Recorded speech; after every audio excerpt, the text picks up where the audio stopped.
एक बार पुनः आप सभी का स्वागत करते हैं देव विद्यापीठ में। दोस्तों, हमने क्लास 6 का चैप्टर 2 हिस्ट्री इसके पहले तक पढ़ लिया था, यानी भोजन के अतिरिक्त जानवरों से और क्या क्या मिल सकता है, यहाँ तक हमने पढ़ लिया था। अब हम चलिए आगे चल के पढ़ते हैं। तो आगे क्या दिया हुआ है, आओ आरंभिक कृषकों और पशुपालकों के बारे में पता करें। तो इसके लिए मानचित्र 2 पर पृष्ठ संख्या 13 आपको देखना पड़ेगा। क्या तुम्हें कई नीले वर्ग दिख रहे हैं? मानचित्र पे देखेंगे तो आपको नीले वर्ग दिखेंगे। वर्ग का मतलब है चार कोण का ऐसा। तो आपको दिखेंगे, इनमें से प्रत्येक बिंदु उस जगह को दर्शाता है जहाँ पुरातत्वविदों को शुरुआती कृषकों और पशुपालकों के होने के साक्ष्य मिले हैं। यानी कि जो आपको नीला वर्ग दिखेगा वो यह बताएगा या दर्शाएगा कि जहाँ पुरातत्वविदों को शुरुआती कृषकों और पशुपालकों के होने के साक्ष्य मिले हैं, मतलब सबूत मिले हैं, साक्ष्य मिले हैं। ठीक, ये पूरे उपमहाद्वीप में पाए गए हैं। यानी नीला कलर क्या दिखाएगा, ऐसा जगह दिखाएगा जहाँ पर पुरातत्वविदों को शुरुआती कृषकों के बारे में सबूत मिले हैं। ठीक, अब समझ में आया आपको। ये पूरे उपमहाद्वीप में पाए गए हैं। इनमें सबसे महत्वपूर्ण पश्चिमोत्तर क्षेत्र में आधुनिक कश्मीर में और पूर्वी तथा दक्षिण भारत में पाए गए हैं। ये पूरे उपमहाद्वीप में भी पाए गए हैं। इनमें सबसे महत्वपूर्ण जो है पश्चिमोत्तर क्षेत्र है, आधुनिक कश्मीर है और पूर्वी तथा दक्षिण भारत है। ठीक, वास्तव में ये निर्दिष्ट स्थान कृषकों और पशुपालकों की बस्तियां थीं या नहीं, इसे जांचने के लिए वैज्ञानिक खुदाई में मिले पौधों और पशुओं की हड्डियों के नमूनों का अध्ययन करते हैं। वास्तव में यह जो दिया है, वास्तव में यह निर्दिष्ट स्थान कृषकों और पशुपालकों की बस्तियां थीं या नहीं, इसे जांचने के लिए वैज्ञानिक खुदाई में मिले पौधों और पशुओं की हड्डियों के नमूनों का अध्ययन करते हैं। यानी कि जो वहाँ जहाँ पशुपालक और प्रारंभिक, मतलब जो प्रारंभ में कृषक रहते थे, उनके बारे में क्या सही है क्या नहीं सही है, इसका अध्ययन किससे किया जाता है? पशुओं और हड्डियों के नमूने लेकर, यानी सैंपल लेके किया जाता है, जिसे कार्बन डेटिंग कहते हैं।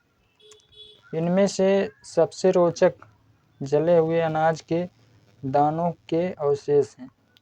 इनमें से सबसे रोचक जले हुए अनाज के दानों के अवशेष हैं।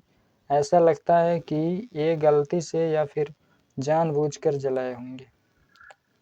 मतलब इनमें से सबसे रोचक चीज़ क्या है? जले हुए अनाज के दाने के अवशेष, जो जल गए हैं दाने, उनके जो अवशेष बचे हैं वह सबसे रोचक है। ऐसा लगता है कि ये गलती से या फिर जानबूझकर जलाए गए होंगे। वैज्ञानिक इन अनाज के दानों की पहचान कर सकते हैं। इस तरह हमें पता चलता है कि इस उपमहाद्वीप के विभिन्न भागों में बहुत सारी फसलें उगाई जाती रही होंगी। सही बात है।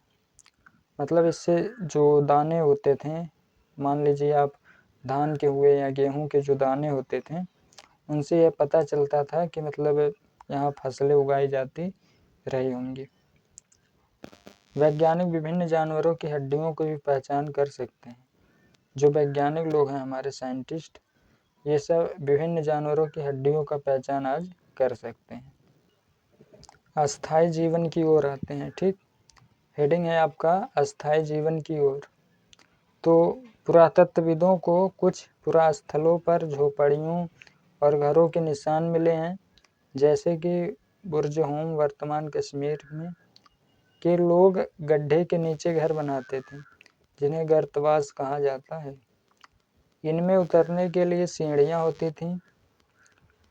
इससे उन्हें ठंड के मौसम में सुरक्षा मिलती थी। पुरातत्वविदों को झोपड़ियों के अंदर और बाहर दोनों ही स्थानों पर आग जलाने की जगहें मिलती थीं। ऐसा लगता है कि लोग मौसम के अनुसार घर के अंदर या बाहर खाना पकाते होंगे। तो क्या कहा है, अस्थाई जीवन की ओर, मतलब जैसे आप होते नहीं है यहाँ वहाँ जाते हैं आते हैं, उसी तरह से यहाँ बात की गई है अस्थाई जीवन की ओर, मतलब एक अस्थाई घर बना के या फिर अस्थाई जगह रहने को यहाँ दर्शाया गया है। पुरातत्वविदों, मतलब जो लोग पुरानी चीज़ें इकट्ठा करते हैं उन्हें पुरातत्वविद कहते हैं, को कुछ पुरास्थलों पर झोपड़ियों और घरों के निशान मिले हैं। मतलब जो कुछ पुरातत्वविद हैं इनको पुरास्थलों पर झोपड़ियों और घरों के निशान मिले हैं, जैसे कि बुर्जहोम वर्तमान कश्मीर में के लोग गड्ढे के नीचे घर बनाते थे। ठीक, बुर्जहोम एक जगह है जहाँ के लोग गड्ढे के नीचे घर बनाते थे, जिन्हें गर्तवास कहा जाता है। ठीक ना, इनमें उतरने के लिए सीढ़ियाँ होती थीं। अब जो गर्तवास है यानी कि बुर्जहोम में जो गर्तवास है उनमें उतरने के लिए सीढ़ियाँ होती थी, इससे उन्हें ठंड के मौसम में सुरक्षा मिलती थी। मतलब जो गड्ढा है या गर्तवास है जहाँ लोग रहते थे कश्मीर के, उनमें ठंड के मौसम में सुरक्षा मिलती थी, यानी गर्म महसूस होता था। पुरातत्वविदों को झोपड़ियों के अंदर और बाहर दोनों ही स्थानों पर आग जलाने की जगहें मिली थी। यानी कि जो पुरातत्वविद हैं जो छानबीन करते हैं पुरानी चीज़ों का, उनको झोपड़ियों के अंदर और बाहर दोनों जगहों पर आग जलाने के निशान मिले हैं या जगहें मिली हैं। ऐसा लगता है कि लोग मौसम के अनुसार घर के अंदर या बाहर खाना पकाते होंगे। कहना क्या चाहते हैं, कहना यही चाहते हैं कि मान लीजिए बरसात के समय में गड्ढे में जलाया जाएगा और गर्मी वगैरह पड़ेगी तो बाहर जलाते होंगे, ठंडी और बरसात में मुझे लगता है गड्ढे में बनाते होंगे खाना। अब यहाँ दिया गया है एक गर्तवास का चित्र बनाओ। ये सब बकवास वाली चीज़ें हैं, आपको बस एक बार मन में सोचना है किस तरह से एक गर्तवास का चित्र बना सकते हैं। बहुत सारी जगहों से पत्थर के औजार मिले हैं, इनमें से कई ऐसे हैं जो पुरापाषाण युगीन उपकरणों से भिन्न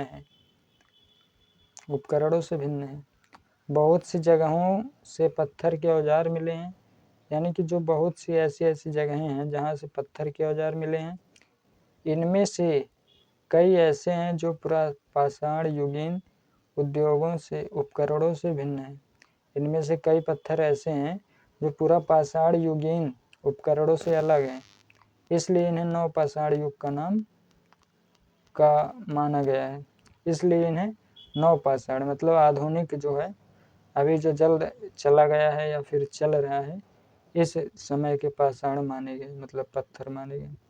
इनमें वे औजार भी हैं जिनकी धार को और अधिक पैना करने के लिए उन पर पॉलिश चढ़ाई जाती थी।